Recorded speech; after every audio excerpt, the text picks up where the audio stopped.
Like I said, I sent out a press release. If the media is not interested in that press release, I'm sorry.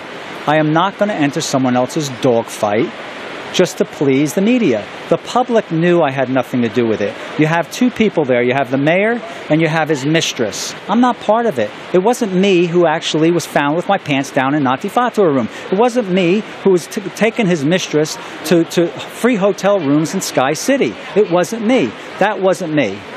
And your silence wouldn't have mattered if you hadn't come back now and decided to run again for the biggest directly elected job in the country and left all of those questions that people might have liked to ask you about unanswered.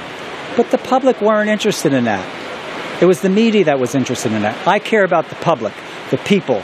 I've talked to the people. I go through over 1,000 people a week at this restaurant here, and a couple of hundred come up every week and ask me if I'm going to run. They never mention Bevan, and the ones that do, well, they go, we didn't believe it anyway. People don't believe that. They look at the characters we're talking about here, these two characters and myself.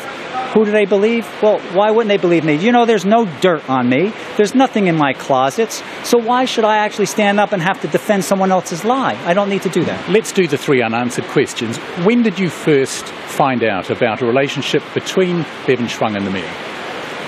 When the story broke.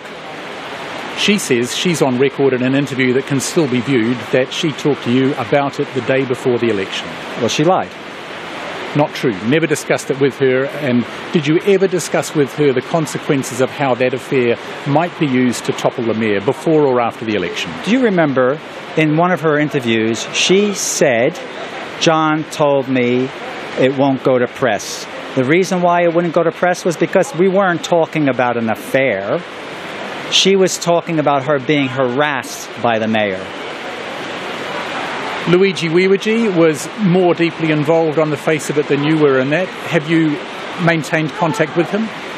Like once a year, we email each other, or something's coming up. Like when he knew there was going to be some press about his company here in New Zealand, he just gave me a heads up. Look, they're going to talk about it. They'll probably mention your name. Where do you see the space for you in this mayoral contest? There are already two established centre-right candidates in the running. You're coming in as the third. Where's the space? You know, I got to tell you, I really hate the labels of left and center-right. I'm for the people. Now, my views are center-right because when I want to help the people, I want to give them jobs. If I was left, I'd be just giving them support. But what happens when that support runs out? What happens when there's 300,000 more people moving to Auckland and there's no jobs for these people because council hasn't made it easy for businesses to open up and grow? That's what I'm concerned about. I'm not concerned about left or right. It just so happens that my views and how I will go about building business is a center-right view. That's the only difference. Going back to 2013, in the same way that for the Mayor Len Brown, he was elected before this became public, the alleged involvement of members of your campaign also became public after the campaign. How can you feel that the support you got then will return this time, given what people now know or think or believe about what went on? Well, you know what? I had almost 110,000 votes. I could pretty much assure you that 110,000 people are saying, we wish he got in.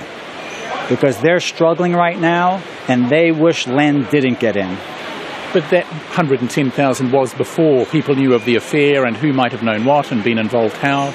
As I told you, people don't believe it. You look at those two characters and you look at me. Like I said, they couldn't find any dirt on me, so they had to make it up. Why is this girl on my team? Tell me, why is she in the office trying to help us out, do Chinese dinners and all to raise funds, and she's sleeping with the mayor? Seriously? I'm sorry, something very wrong with that.